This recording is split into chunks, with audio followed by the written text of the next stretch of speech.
पूरे संसार में प्रत्येक व्यक्ति की एक ही चेष्टा रहती है, वो अपने आनंद तक पहुंचना चाहता है। पहुंचना चाहता है जहां उसको पूर्ण सुख मिल सके, जहां उसे पूर्ण शांति मिल सके, जहां संतुष्टि मिल सके, जहां वो संतुलित होकर के रह सके, जहां निर्भय रह सके, जहां निश्चिंत रह सके। और उस रस को कहा गया अमृत। अपने अमृत को पाने की चाह प्रत्येक व्यक्ति की है। अमृत को भी अगर समझना है तो एक विच्छेद करके देखें। एक शब्द है अमृत और एक अमृत, जो मर गया और जो नहीं मरा। तो सबकी एक इच्छा जरूर रहती है कि मैं मेरे बाद भी रहूं, मेरा नाम रहे।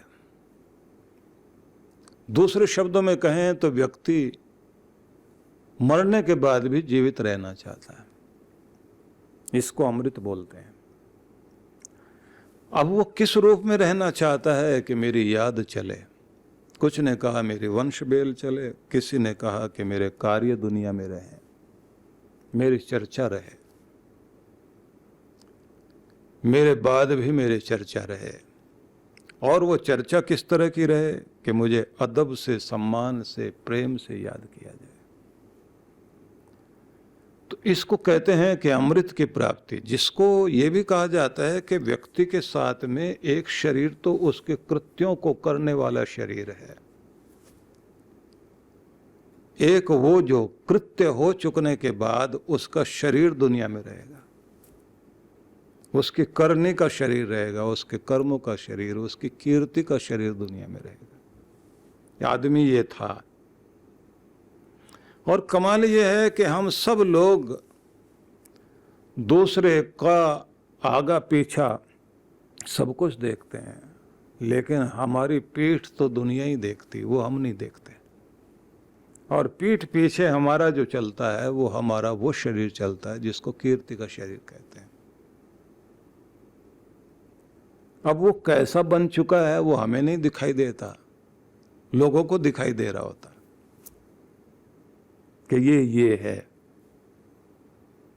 और उसका एक नाम भी लोग रख लेते हैं। कोई कहता है बहुत सरल व्यक्ति है, भला आदमी है। दूसरा कहता है बहुत दब्बू आदमी है, डरपोक आदमी है। एक कहता है बहुत शांत व्यक्ति है। दूसरा भोला कह करके मूर्ख बता देगा, भोला आदमी है। भोला मतलब मूर्ख है। तो बहुत तरह से आपका आकलन होता है, लेकिन फिर भी लोग कहते हैं कुछ भी कहो आदमी है अच्छा। बस जब ये कहते हैं कुछ भी कहो, ये भी सुन लिया वो भी सुन लिया, लेकिन सारा सुनने के बाद सार ये निकला है अच्छा आदमी। बस वो शरीर पीछे पीछे चलता है, तो ये अमृत है। लेकिन कहते हैं बस इसको भी अमृत मत कहना। अमृत वो है कि जो देह यहां छूट जाए और आत्मा जा रही है, और आत्मा के साथ साथ मरा नहीं है, आपके दुखों को दूर करने के लिए आपके साथ खड़ा होता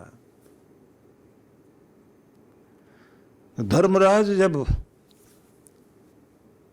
शरीर छोड़ करके, कहते तो हैं सदेह गए थे स्वर्ग के लिए, और रथ लेने के लिए आया था उनको। तो जब स्वर्ग में पहुंच गए तो उनको आवाज सुनाई दी दुर्योधन की, रोता हुआ, चीखता हुआ। उस आवाज को तो वो कभी भूल नहीं सकते थे। अब वो पूछते हैं कोई मेरा भाई यहां रो रहा है। द्वारपाल कहता है आपका वही भाई जिसने आपको पूरे जीवन भर दुखी किया था, वही है। क्यों रो रहा है वो? बोले नरक में है ना। नरक तो जगह ही वो है जो हर पल रुलाता है। और अगर शरीर रोते रोते, तड़पते तड़पते खत्म भी हो जाए, मतलब वहां भी एक शरीर, सूक्ष्म शरीर दिया जाता है दुख भोगने के लिए। और अगर वो मिटने लग जाए दुख भोगते भोगते, दोबारा फिर जिंदा करके फिर पीड़ा दी जाती है।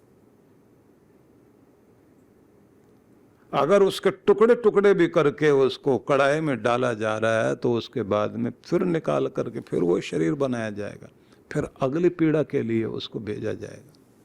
जितनी पीड़ाएं बांटी थी पूरी दुनिया में, जितना दर्द तुमने बांटा था, इसलिए गरुड़ पुराण में बड़ी अजीब तरह से कहानियां लिखी हैं कि किस तरह से व्यक्ति उन दुखों के अंदर उसे रहना पड़ता है और कितने समय तक रहना पड़ता है।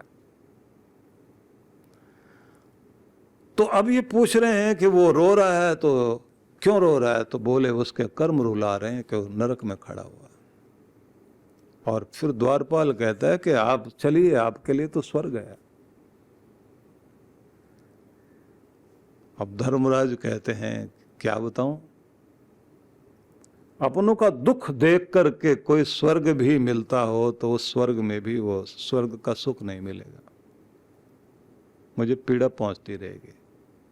मुझे मेरे भाई के पास लेके चलो। अब उनको लेके चले, नरक के पास जाके खड़े हो गए। अब ये कहते हैं नहीं, मुझे तो अंदर ले चलो। महाराज आप अंदर जा नहीं सकते। अच्छा, द्वार पर खड़ा कर दो, मैं अपने दुर्योधन को देख तो लूं। द्वारपाल कहता महाराज ये इस तरह की करुणा करने से आप उस दुनिया में भी दुखी हुए थे, यहां भी दुखी हो जाओगे, तो उतनी दया करो ना जितनी जरूरी है। युधिष्ठिर उसकी तरफ आंखें ऊपर उठाकर कहते हैं कि आप शांत होइए और मुझे अपने भाई की तरफ देखने दो। अब दुर्योधन पीड़ा भोग रहा है, तड़फ रहा है, और इधर अचानक उसको थोड़ी शांति मिली, जैसे कोई आग में झुलसते हुए को कहीं से कोई ठंडी हवा मिली हो। दरवाजे से वो हवा अंदर पहुंच रही है। अब वो थोड़ा चैन लेता है और उधर की तरफ देखता है कि भाई बताओ तो सही, ये ठंडी हवा का झोंका कहां से आया? ये मेरे घावों पर मरहम कौन लगा रहा है? ये कौन है जो मेरी पीड़ा को दूर कर रहा है?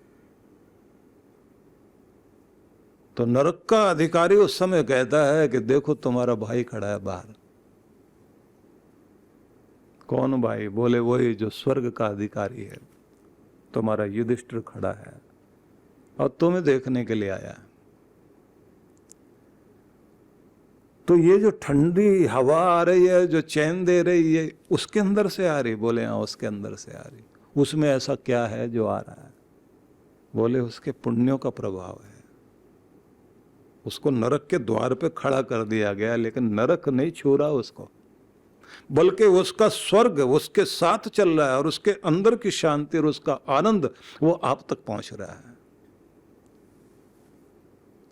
दुर्योधन कहता अगर मुझे पता होता कि इतनी बड़ी दौलत होती है पुण्य, तो फिर मैं इसी को इकट्ठा करता।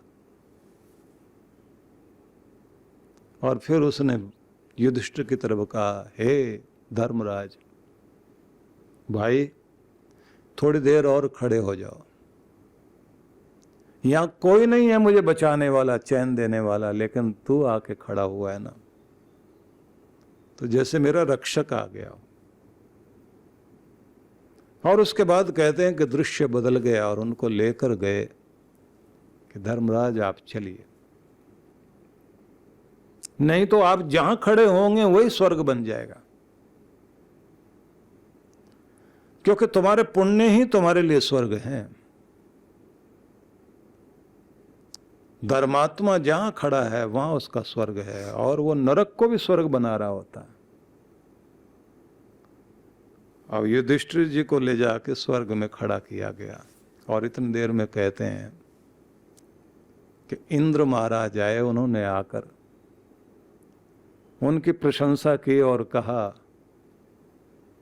महाराज युधिष्ठिर आपको जो दया आई ना, और आप जाकर के नरक के दरवाजे पर खड़े हो गए,